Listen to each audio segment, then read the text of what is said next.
The Crown they couldn't handle. Some stories begin with a storm, others with silence, but this one begins with a woman, a black woman, who chose to show up not just with brilliance in her work, but with boldness in her identity.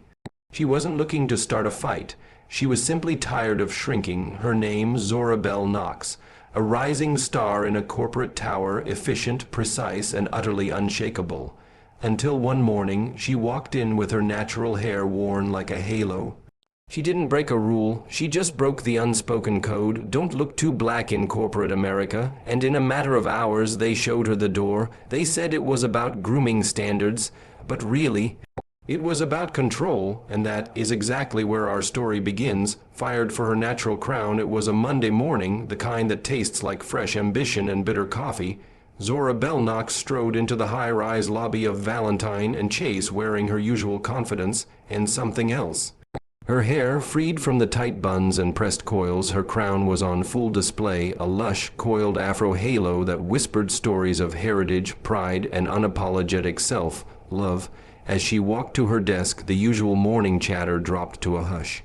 Eyes darted, brows raised, even the photocopier seemed to stutter. Within 2 hours, her supervisor, Mr. Delancey, summoned her. "Zora," he said, avoiding her eyes, "this, look, doesn't align with our professional grooming standards."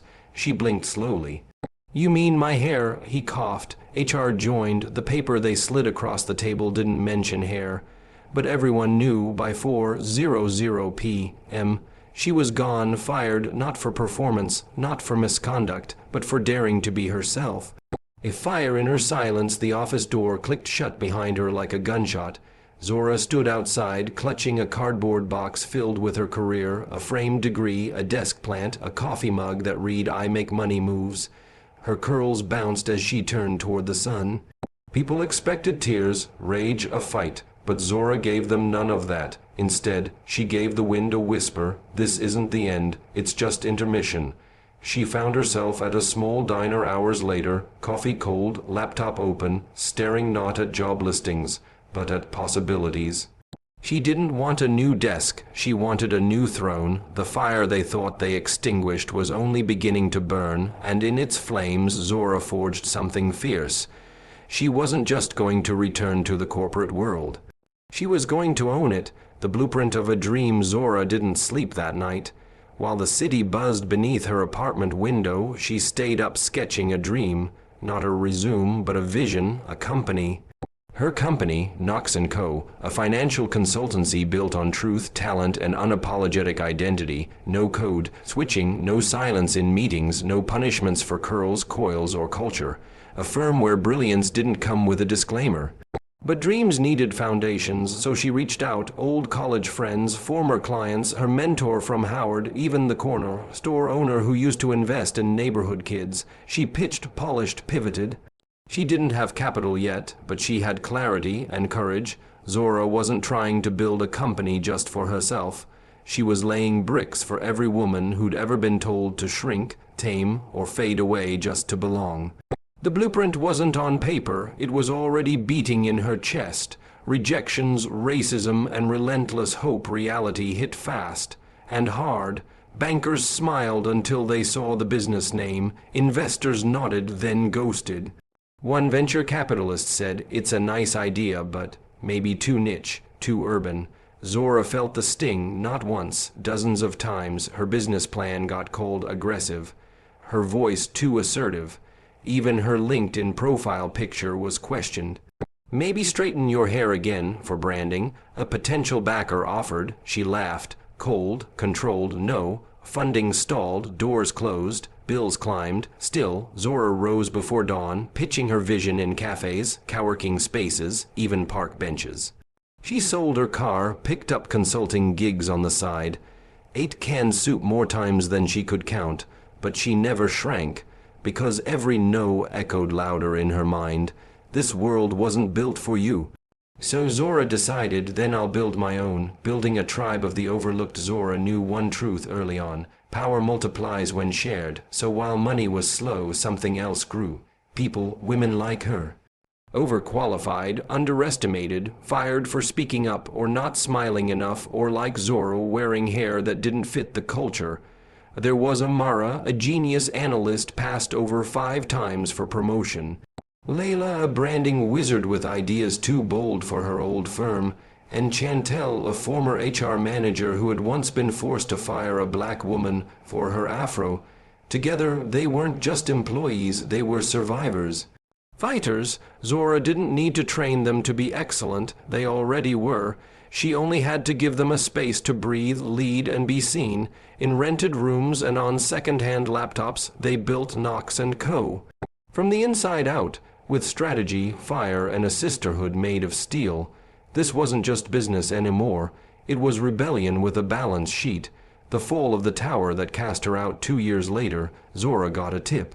Valentine and Chase, the firm that fired her, was failing. Silent layoffs, bad headlines. Their top floor tenants had pulled out. Rumors whispered of bankruptcy. Zora didn't flinch. She walked through the same lobby one evening, pretending to be a potential buyer. The receptionist didn't recognize her, neither did the junior manager giving her a tour of the now empty 12th floor, but Zora recognized every hallway, every window, every shadow. She didn't say a word. She just took notes, ran the numbers, and 3 weeks later made an offer on the entire building. Anonymous through a holding company, her bid bold, all cash, backed by the partnership she had nurtured in silence. No one saw it coming, least of all the firm that once told her she didn't fit the image. They didn't just lose their office space, they lost it to the woman they threw out.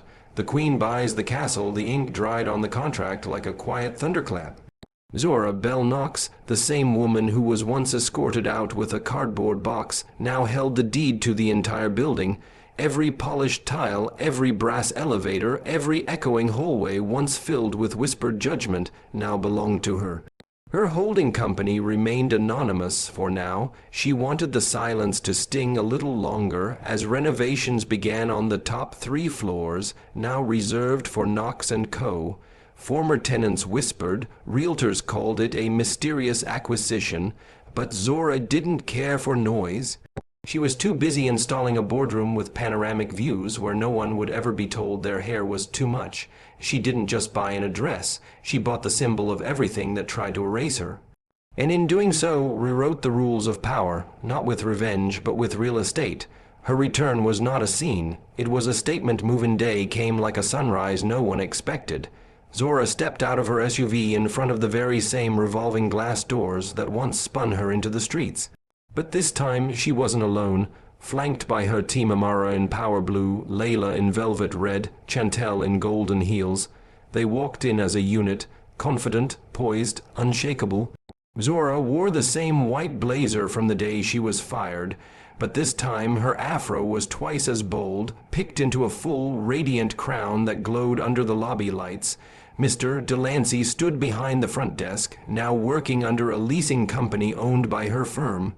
Their eyes met. His face paled. "MS Knox," he stammered. She smiled, not out of cruelty, but clarity. "Oh, you didn't hear," she said, handing him a fresh envelope. "Starting today, we own the building." It wasn't a mic drop. It was a monument, no revenge. Just real power. Zora could have fired Delancey. She could have humiliated him. Publicly shamed the firm that dismissed her for a hairstyle they didn't understand. But she didn't come back for petty victories. She came back for permanence. Instead of vengeance, she handed him a lease renewal, complete with a steep rent hike and new diversity training requirements for all tenants. It wasn't a warning, it was policy. Delancey stammered, others murmured, but Zora didn't flinch. She simply walked past the reception desk that once judged her and stepped into the elevator, rising to the 12th floor, her floor now. Power, she knew, didn't always roar. Sometimes it walked silently in heels, with paperwork that turned ceilings into floors. She wasn't interested in proving herself anymore. She was too busy proving what happens when a black woman builds her own table, then charges rent for seats. Her legacy walks tall now. Sunlight floods through the floor, to ceiling windows of Knox & Co., warming the polished floors where women of every shade walk with pride and purpose. There are no rules against natural hair here. No silent glances, no culture to conform to, only excellence to aspire toward. Zora mentors interns who wear braids, locks, fades, each of them brilliant, bold, and free. Her boardroom echoes with laughter, strategy, and unapologetic brilliance. She doesn't talk much about the past, but every time she walks by the old HR office downstairs, she gives a knowing smile, not bitter, just full, because her story didn't end when she was fired. That was merely the prologue. The real story is this: they tried to bury her, but Zora Bell Knox was a seed, and now she owns the garden. She didn't just come back. She reclaimed it all. Zora Bell Knox's journey didn't follow a straight line. It twisted through rejection, resistance, and reinvention, but she never stopped moving. She never stopped believing in a future where she wouldn't need to change to be accepted, so she built her own path. Brick by brick, boardroom by boardroom, until the very tower that fired her became a monument to her triumph. And now she walks through those same glass doors, not to beg for a place, but to welcome others into the kingdom she now owns. Her legacy is not just success, it's a declaration. You can't fire a woman for her crown when she was born to rule the entire empire.